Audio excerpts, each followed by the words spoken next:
Is it on? Oke. Finally! Hai semuanya!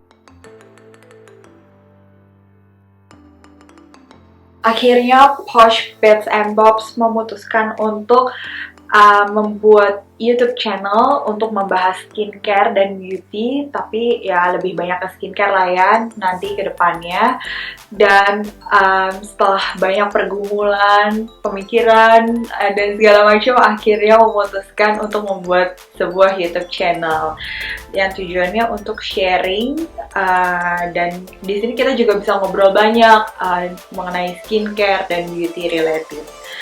Nah, sebelum channel Posh Bits and Bobs ini share banyak hal mengenai skincare, hal yang paling pertama kita bahas di video ini adalah sunscreen.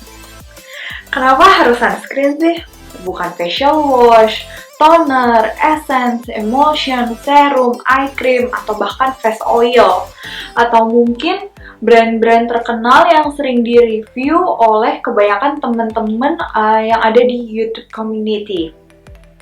Terus kenapa di video pertama ini kita nggak bahas the most basic skincare that you may need or must have items atau simple step dalam skincare atau bahkan ingredients yang harus kita ketahui? Nah, pada dasarnya sebelum kita to the next level, yang orang-orang atau bahkan kita sendiri suka lupa adalah protection. Percuma, kalau menurut gue ya, percuma invest di serum, face oil, atau yang lainnya lah. Intinya skincare mahal, tapi kita aja tidak melindungi muka kita dari UV rays. Padahal UV rays ini yang menyebabkan muncul atau timbulnya permasalahan-permasalahan pada kulit kita. Nah, sekarang mari kita bahas mengenai UV rays itu sendiri. Sebenarnya, apa sih UV rays itu? Nah, jadi gini, matahari mengeluarkan beberapa tipe electromagnetic radiation. Salah satunya adalah ultraviolet radiation atau yang biasa kita ketahui sebagai UV rays.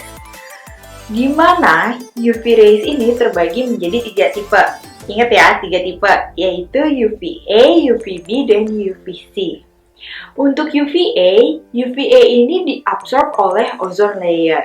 Sedangkan UVB partially absorbed by the ozone layer. Sedangkan UVC sama sekali tidak diabsorb atau diblok atau di stop oleh ozone layers. Nah, di sini nih permasalahannya. UVA itu sampai penetrate ke dermis atau permukaan lapisan kulit lebih dalam. Sedangkan UVB mempengaruhi epidermis, yaitu lapisan permukaan kulit paling atas nih yang kelihatan nih, ini tuh epidermis gitu. Nah, untuk filter si UVB dan UVA ini makanya ada namanya physical and chemical sunscreen. Gunanya apa? Kalau chemical filters ini gunanya untuk absorb cahaya pada UV range, sedangkan physical filters gunanya untuk scatter dan reflect UV rays. Sunscreen ini bergunanya untuk mengurangi transmission UV radiation dengan cara reflecting, absorbing, atau dispersing UV rays. Ingat ya, ada 3. Reflecting, absorbing, and dispersing UV rays. Nah, kebanyakan sunscreen yang dijual di luaran sana itu biasanya sudah mengandung kedua jenis ini. Maksudnya perpaduan antara physical dan chemical sunscreen. Dan sunscreen yang paling efektif tentunya sunscreen yang memiliki perpaduan antara physical dan chemical components. Gitu ya. Nah, pertanyaannya nih, yang paling simple dan paling sering banyak didapat ketika ngobrol mengenai sunscreen di Instagram. Seberapa banyak sih sunscreen yang diperlukan? Ingat, pakai sunscreen itu jangan irit-irit. Yang ada malah nggak efektif. Percuma kalian beli sunscreen yang SPF 50 PA+++, tapi pakainya ternyata cuma segede kacang hijau, biji kacang hijau gitu, atau segede apa. Ya, sama aja nggak ngefek, Bambang. Buat apa lu pakai sunscreen? Jadi sebenarnya yang efek itu memakai sunscreen adalah sebanyak 2 mg per cm kuadrat, atau kalau misalnya dipakai ke muka kita itu sebanyak 1 sendok teh, atau kalau mau lebih mantul lagi nih ya, benar-benar fully protected, itu baiknya hampir 1 sendok makan. Tapi ini untuk tipe sunscreen yang kayak La Roche-Posay yang seperti La Roche-Posay yang ultralight kayak gini, atau Biore atau Posay atau merek lainnya, yang bukan tinted screen ya.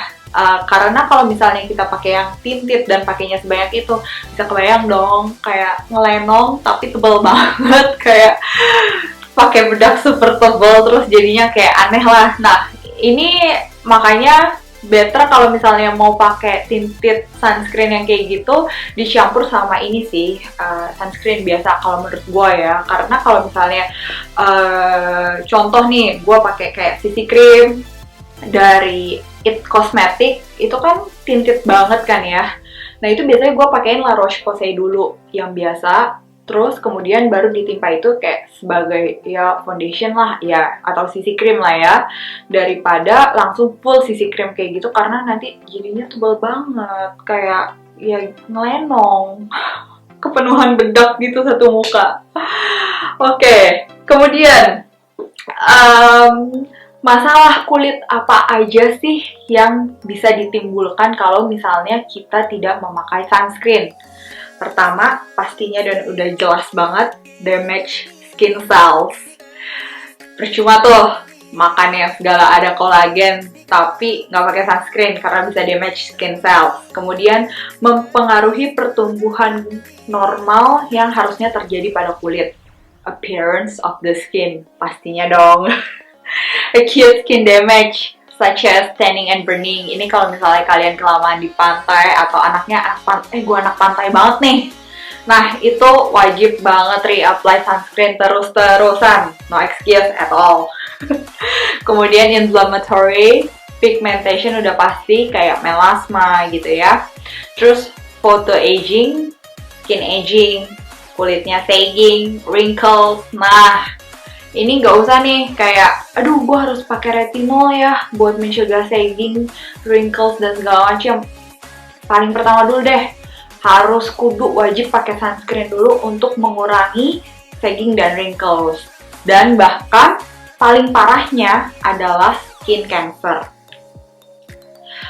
Nah, kemudian nih, sedihnya lagi, masih banyak jurnal. Oke, nggak usah ngomong jurnal dulu deh. Ngomongin aja experience dari orang-orang atau teman-teman terdekat atau keluarga terdekat nih ya, yang mention kalau awareness mereka terhadap sunscreen tuh masih kurang banget.